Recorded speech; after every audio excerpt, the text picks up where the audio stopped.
Living History, World War II stories as told by those who were there.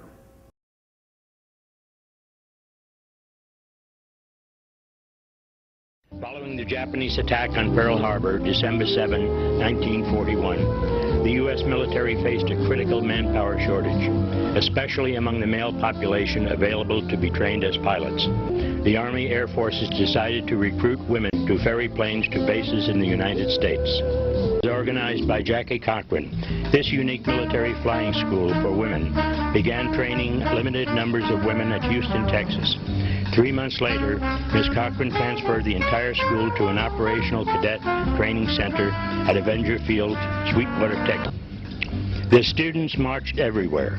The day arrived when graduates would receive the coveted silver wings from Jackie Cochran. There were no uniform or wings issued by the military for the first 7 classes.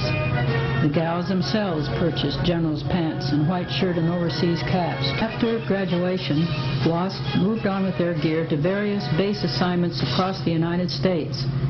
Wasp were credited with delivering 80% of all pursuit aircraft.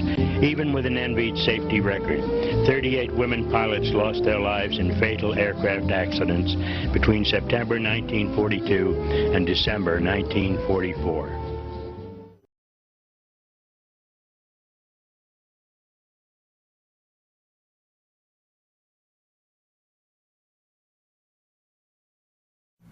Civilian pilot training program. But in the colleges. Well, they knew the war was coming, and they knew that we were way behind in aviation entirely. You know where we got in the first place? No. I wrote a letter to Eleanor Roosevelt. I really did. Well, I knew her, you see. Washington, you do. And they started the CPT program, and having worked for the government, I knew everybody. So they said, oh, did you hear what's going to happen? They're going to have this wonderful program. So I asked about it, and I said, men only. So I told her, she had teas every once in a while, and see, her children and I went to the same schools a lot. So I told her about it. She said, well, that's not right. Next thing I knew, they said 1 girl for every 10 boys. I didn't know that. Weren't you one for 10? I was the only girl in the class of 48 boys. Yeah. So they did that. They allowed us in because they thought it was reasonable. I mean, girls can do what other people can do. For heaven's sakes. It's just a plane. It doesn't know what sex you are. And I started out at the field right outside of Washington, excuse me, in Maryland. And I had an instructor that had bad luck with females, because he had this one that got quite hysterical on him. And so he didn't like that very much, and it turned out to be the man that's my husband now. He changed his mind. I said they were going to hire women, and I was hired in early 43. I went to Sweetwater in 43. Okay. And you mentioned that Jackie Cochran started, Jackie started. How did she get the ball rolling and all this stuff? Well, General Arnold. Hap Arnold, yes, right. Yes. Okay. And then it was time. They needed us very much. So she came back to start the Wasp. It was presented to her. There are all these airplanes stacked up at the factories because the factories are working overtime. They're not getting to where they need to be. So they immediately thought we need more ferry pilots. So that's what we started out by being. And the first class was real super secret. Yes, because it might not have worked. Yes, you were. They were an experiment. So we were told to pretend we were something else. That's right. You were an so experiment. We picked on being a girls' basketball team. We wore. Yeah, well, they didn't have a real uniform. They found some old flight suits, and they're great big coveralls. We just cinched them in, and then you bought your own brown khaki pants and bought a white shirt. That was your uniform. And then the little overseas cap, a khaki overseas cap. Speaking of uniforms, you've got your blouse on. This is what we have when it finally was ordered. This and the pants were the same color, black shoes. Jackie picked out the color. It looked good with the blonde's hair, you know. Then it depended on where you were stationed, what you flew. That's right. Sometimes you'd cross the country about 3 times a week, because you take things from here to be sent, to be shipped over, really. Well, the one I remember is the P-51s back to Newark.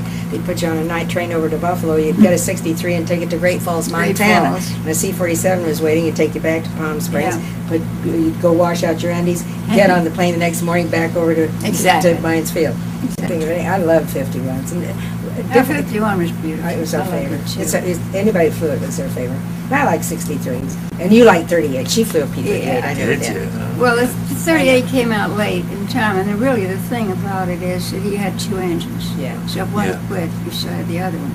But you see, when I'm with the 51 group, I say the 51's my favorite. I'm in the 38, say, well, the 38's my 38's. favorite. You have to be tactful. Yeah.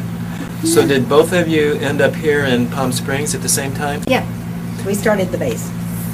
How many girls did you end up with then when you got your squadron together? The 11 of us are in that final 11 picture. are there, and I don't think we were Weren't ever we- more than 20. I was going to say 20, 24. I took off from, where was we going? Dallas to Newark. That was the usual run. Yeah, we took them all to Newark to get Yeah. shipped. So usually you had to land someplace, so I landed where there's this great big airport in North Carolina, and I had no brakes. I am speeding down this thing with just no brakes. Scared me to death. Really? Well, they came and they examined that it had been sabotaged. They showed me how, placing the little brake thing somebody had taken, punched a hole in it. So all the time I'm Your flying fluid is happily out. from Dallas to Carolina, this thing is dripping out fluid. that wonderful pink fluid that we relied on to get out of Oh, no, I turned the Stearman over and Mhm. out of Dallas, and we pick them up in Wichita and take them all the way out to the West Coast, Lancaster, and what, yeah. And it's a long flight in an open cockpit in the middle of December. Mhm. Oh, yeah, it's cold. And I'd left Phoenix with oh, you know my buddy. So we both landed at Blythe. She landed ahead of me, and I saw her turn off. Well, I was taxiing way too fast, and I slammed the brakes on as I started the turn, and over I went, upside down. I'm hanging upside down. So now Gail jumps out, and she shut hers off and ran back. She said, "I got to get you out of here. The gasoline is in the wing tank." And she said, "This will catch on fire." So she reached up, undid my belt, and I fell on my head. I want you, while I'm thinking about it, each of you take your picture here and kind of hold it in front of you, and so I Oh, can... that is almost criminal, isn't it? 60 years later. Look at those. That's Oh, So how I many years later? About 60, I think. I think this is cool. Oh, Although I didn't think much of that at the time either. Yours is great. Look at that Well, happy smile. Well, I thought yours looked pretty good. Okay. Let me go over here. Let's get... there we go. Oh, here's that